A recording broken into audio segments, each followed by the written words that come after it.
کرتی تھی، اس کے باوجود بھی جب بھی شوگر ٹیسٹ کرتے اسپتال والے صبح شام چیک کرتے تھے اس کے اندر شوگر، وہ کہتے تھے شوگر آپ کو نہیں ہے، نارمل ہے آپ کو۔ کیا علاج تھا میں انسولین کا؟ وہ بھوسا جو یہ چارے کا ہوتا ہے، ہاں یہ بھوسا جو ہوتا ہے، بھوسا، وہی جو میں نے بتایا ہوا ہے، توڑی جو ہوتی ہے، بچا ہوا جو بھوسا ہوتا ہے۔ 2 سال پہلے کا بتایا ہوا ان کو میں، آپ نے بتایا پانی میں ڈال کے نا چھان کے پینے سے، رات کو بھگو دے صبح چھان کے پانی پی لے، بہترین ہے یہ عمل۔ اچھا ایک چیز اور بھی ہے، یہ گندم ہوتا ہے، گندم دیسی گندم لو، اس کو تھوڑا بوائل کر کے اور نکال کے کپڑے میں باندھ کے میں ڈال رکھا دو، بند کر دو مفتی صاحب، ایروپلین پہ کرو، لیکن زیادہ بوائل نہیں کرنا ہوتا، تھوڑا بوائل کرنا ہوتا ہے، تھوڑا بوائل کر کے اس کو لٹکا دو۔ اچھا 2-3 دن میں نا اس میں کوپلے پھوٹ آئیں گے، اس کو کھول کے دیکھو کپڑے کو، جن گیہوں میں کوپلے ہو نا ان کو الگ کر لو، جو نہیں ہو ان میں پھینک دو۔ جو کوپلے والے گیہوں ہیں نا وہ صبح شام نا 10-15 دانے نا کھاؤ، شوگر کنٹرول کر لو، شوگر کنٹرول ہو جائے گی۔ اس کے بہت ترکیبیں ہیں، لیکن جس پر جو کام کر جائے، مزاج کی بھی بات ہے۔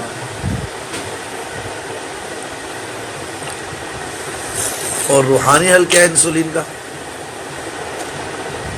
سورہ بنی اسرائیل کی جو آیت ہے، آیت نمبر 82 آیت 81، بہت بہترین ہے۔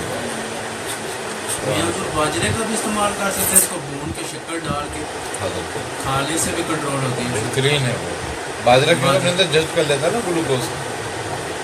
شکر ڈالیں یہ پیدا ہوتی کیسے انسولین؟ بعض کو تو ہو گئی، چلے بچپن سے پیدائشی ہو گئی، موروثی ہے، مگر یہ اس کے یہ اثرات کیسے ہوتے ہیں، کن وجوہات؟ چکنائی کھانے والوں کو، زیادہ بسیار خور کھانا کھانے والوں کو یہ ہوتی ہے۔ صحیح۔ اچھا ہاں، چکنائی کھانے والے کو بھی زیادہ ہوتی ہے۔ اچھا مسئلہ کیا ہوتا ہے کہ جو ہم گندم کھاتے ہیں نا، جی، اس سے جو نشاستہ بنتا ہے وہ نشاستہ چکنائی میں کنورٹ ہوتا ہے، اور وہ چکنائی گلوکوز میں کنورٹ ہو جاتی ہے۔ صحیح۔ آئی سمجھ میں؟ اب تم میٹھا کھاؤ یا نہ کھاؤ، جب تم روٹی کھا رہے ہو تو مٹھاس تمہارے اندر جا رہی ہے، صحیح۔ آئی نا سمجھ میں؟ اچھا اب لبلبے کا کام یہ ہے کہ اس سے ایک رطوبت خارج ہوتی ہے جو انسولین کہلاتی ہے، جس کا کام یہ ہے کہ جب یہ چکنائی گلوکوز میں کنورٹ ہوتی ہے تو وہ اس میں شامل ہو کر اس کو خون میں شامل ہونے سے روک دیتی ہے، اور اس کو خون میں شامل ہونے سے روک کر پٹھوں میں جذب کرا دیتی ہے، جسم میں ہاتھوں میں جذب ہو کے طاقت بن جاتی ہے، خون میں خاص مقدار شامل رہتی ہے بس۔ اچھا اب کیا ہوتا ہے کہ جب یہ لبلبہ کام نہیں کرتا، لبلبے پہ چربی آ جاتی ہے، چکنائی آ جاتی ہے، لبلبے کے مسام بند ہو جاتے ہیں، تو اس کا نتیجہ یہ نکلتا ہے کہ وہ رطوبت خارج ہونا بند ہو جاتی ہے، جس سے یہ ہوتا ہے کہ جو گلوکوز بن گیا وہ خون میں شامل ہو جاتا ہے غذا کے ساتھ ساتھ، اب وہ اپ ہونا شروع ہو جاتا ہے، خون میں شامل ہوتا ہے کہ بھائی خون میں اس کی مقدار جو ہے کھانا کھانے کے 1.5-2 گھنٹے کے بعد 200 کے اندر ہونی چاہیے، وہ 200 سے اوپر چلا جاتا ہے۔ فاسٹنگ یعنی کہ کھانا کھانے سے، ناشتہ کرنے سے پہلے کھانا کھانے کے 12 گھنٹے بعد جب اس کو کی جائے تو وہ 100 کے اندر آنی چاہیے، فاسٹنگ اس کا لیول 100 میں ہونا چاہیے یا اس سے کم ہونا چاہیے تھوڑا سا، تو وہ نارمل ہے، لیکن وہ آگے بڑھ جاتا ہے نا۔ اچھا جب وہ آگے بڑھتا ہے تو اس کا نتیجہ کیا نکلتا ہے کہ جسم تمہارا گوشت چھوڑنے لگتا ہے، گھلنے لگتا ہے، وہ گلانے لگتا ہے، وہ پیشاب کے راستے نکالنا شروع کر دے گا، تمہارے جسم میں پانی نہیں رکے گا، نکلنا شروع ہو جائے گا، جس کا نتیجہ کیا ہوگا، جسم کم ہونا شروع ہو جائے گا، شوگر والے پیشاب زیادہ آتا ہے، وہ پیشاب کے راستے چل جائے گا۔ جب ابتدائی ہو تو بہترین اس کا علاج دال چینی ہے، دال دال چینی، دال چینی बेहतरीन इलाज है, क्योंकि दालचीनी की ख़ास बात यह है कि दालचीनी खुद मीठी है, इस्तेमाल करने में मिठास महसूस होती है उसमें। लेकिन दालचीनी की ये ख़ास बात है, इसमें ऐसे एंटी ऑक्सीडेंट हैं कि जो इंसुलिन लबलबे को फाल करते हैं, जिगर को फाल करते हैं, जिसका नतीजा ये निकलता है कि जो लबलबे में चिकनाई आ जाती है ना, वो उसकी हरारत से पिघल जाती है, लबलबा एक्टिव होने लगता है।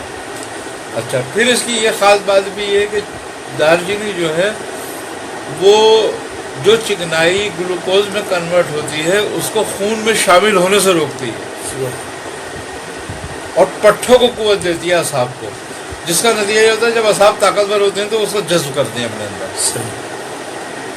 अपनी ताकत से, तो शुगर लेवल कम होने लगता है और शुगर के मरीज को फ़ायदा होता है। अच्छा, जब वो इसको खून में शामिल होने से रोकती है और पट्ठों को ताकतवर करती है, तो जिसका नतीजा ये होता है उसका असर आलात बोल पर होता है, यानी कि मसाने की मूवमेंट को वो कंट्रोल करती है। फिर जिसका नतीजा ये नहीं होता है कि मसाने की जब मूवमेंट कंट्रोल करती है तो पेशाब की ज़्यादती कम हो जाती है, पेशाब कम आता है फिर, जिसका नतीजा ये होता है कि बंदा घुलता नहीं है, फौरन फिर रुक जाता है उसका जिस्म, है ना समझ। तो दालचीनी इसके लिए बड़ी बेहतरीन चीज़ है। तरीका इस्तेमाल, तरीके से आप पाउडर बना लो, उसके आधी चमची सुबह शाम खाते रहो, वरना आधी चमची एक बोतल पानी में डाल के रख दो, रात को सुबह से वो पानी पीना शुरू कर दो, रात तक उस पानी को पीते रहो।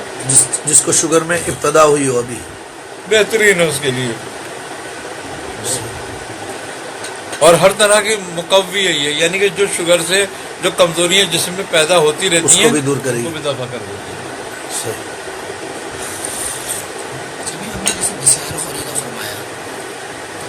ऐसे होते हैं जो उन्हें बशारखोरी नहीं होती लेकिन शुगर उनको हो जाती है। वो उसकी वजह यह है कि शुगर मैदी है, उजलाती, असाबी और गुद्दी। उजलाती अस्सलाम वालेकुम उनको होती है जो गोश्त वोश्त जिल्ला का और शुगर गर्म चीज़ों के ज़्यादा रसिया होती है। अभी मुर्शिद के साथ बैठे हैं, मुर्शिद के साथ, फिर मुर्शिद के साथ असाबी उनको होती है कि जो गम में हजम में हर वक्त रहते हैं, टेंशन में रहते हैं। नहीं, आप लबलबे का फरमा थे ना, ये फिर इंसुलिन वालों के लिए, इनके लिए फिर क्या हो, ये लबलबे पे भी असर ये शुगर की वजह से होता है। लबलबा ही काम करना छोड़ता है, जी। जिसकी वजह से शुगर होती है, सही है ना समझ। अच्छा, इसके लिए दालचीनी बहुत लाजवाब चीज़ है। इसी तरीके से दरख्त सुंबल है जी, सुंबल, उसकी जड़ अगर उसका पाउडर बनाए खाया जाए तो दर इसको बहुत तेज़ी से कंट्रोल करता है। लेकिन ये बात है कि साल, सवा साल, 1.5 साल मुस्तफिल खाई जाए।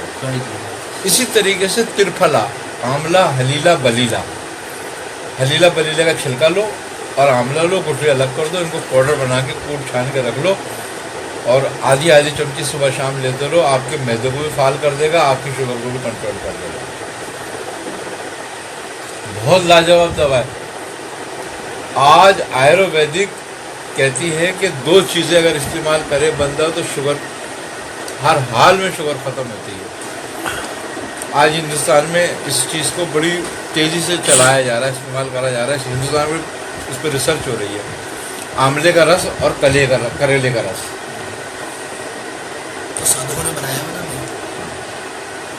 वो इस्तेमाल कर रहे हैं कि 1 चमची आंवला, 1 चमचा करेला, दोनों को मिलाकर पीते हैं सुबह नहारू। शुगर बड़ी बेहतरीन तरीके से कंट्रोल हो रही है। आंवले का रस और करेले का रस, करेले का रस। अच्छा, अब हमारे पास, हमारे यहाँ नहीं मिलता आंवले का रस जी। हिंदुस्तान जो बाकायदा पे काम कर रहा है, हमारी हुकूमत तो चाहती है सारे शुगर से मर जाएंगी, उनके लिए तो कुछ करना ही नहीं है। तो बोले वैसे ही ज़्यादा इकट्ठे हो गए, आबादी बढ़ गई, आबादी बढ़ गई है, और ना हमारी कोई कंपनी काम कर रही है इस पर, क्योंकि हमारे यहाँ आंवला इतनी कसरत से नहीं होता जितना हिंदुस्तान में होता है, क्योंकि इसमें रस भी कम निकलता है। अच्छा, एक बेहतरीन तरीका है, 1 किलो आंवला ले लो, उसको साफ़ सुथरा कर लो, 2-3 किलो करेले लो और उसका रस निकाल लो ग्राइंडर से, रस निकाल, जैसे जूसर वाले से रस निकालते हैं ना, वैसे उसका रस निकाल लो, जितना भी रस निकाला है 2-3 किलो करोगे तो कम से कम इतना रस जरूर हो कि वो आंवले पूरे डूब जाए उसमें। सही वो आंवले उसमें भिगो दो, डबो दो। सही, उस रस में। हाँ, उस रस में। अब जब ये खुश्क हो जाए ना, उसको उलटते पलटते रहो ताकि बूंद ना आए इसमें, जज्ब भी होता रहे। इसी तरीके से फिर डाल दो करेले का रस, फिर डाल दो करेले का रस, 3 दफा डाल दो। अच्छा, खाली आंवले में भी किया जा सकता है, हड़ बैठा आंवले में भी किया जा सकता है, त्रिफले पे भी। त्रिफले का पाउडर भी 1 किलो हो कम से कम। अब ये डाल दो 3 दफा, इसमें तरो खुशक कर लो, ठीक है जी। 3 दफा तरो खुशक करने के बाद जब खुशक हो जाए फिर पाउडर बना लो इस सब का, सामने आओ। और पाउडर बना के रख लो। 1-1 चमची रोजाना सुबह नहा लो, इसकी लो बस। 6 महीने आप ले लो। आप फंगियों से चीनी फाँको, अल्लाह,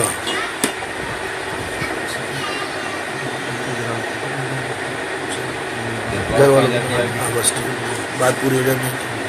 क्या हुआ? एक फरमा रहे आप घर वाले मिलेंगे ना, हम सब ऊपर जाते हैं, फिर आप ये मियाँ का पानी है, पी लो।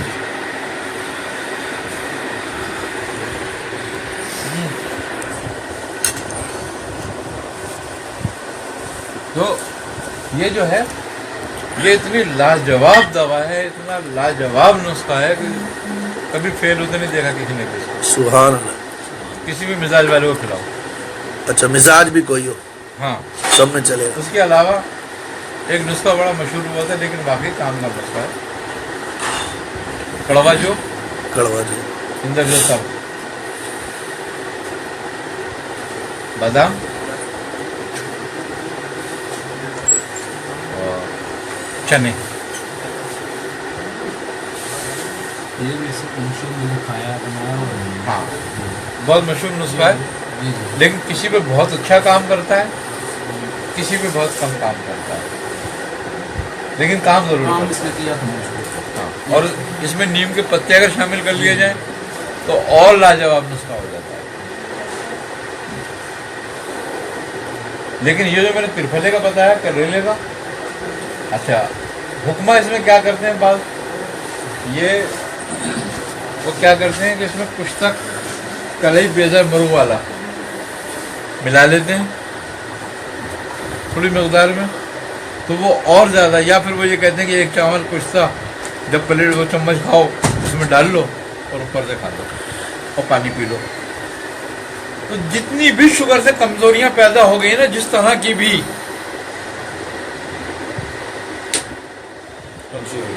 मियाँ हमारे पास जो लोग आते हैं जिससे खानकाही सिस्टम है, तो हमको कौन सी ऐसी दवाई बना के रखनी चाहिए जो उनको दे दें, अल्लाह में अजर भी दे और उनकी मसाइल। लोग नहीं करते ना आमतौर पे, इतनी चीज़ें नहीं लाते, नहीं करते हैं। हम लोग कौन सा नुस्खा रखें अपने पास? ये इंदर जो तलख वाला जो नुस्खा है, ये भी बहुत लाजवाब नुस्खा आप जो फरमाएंगे वो लाजवाब होगा ना। है। इंदर जो तलख, जी, नीम, सही।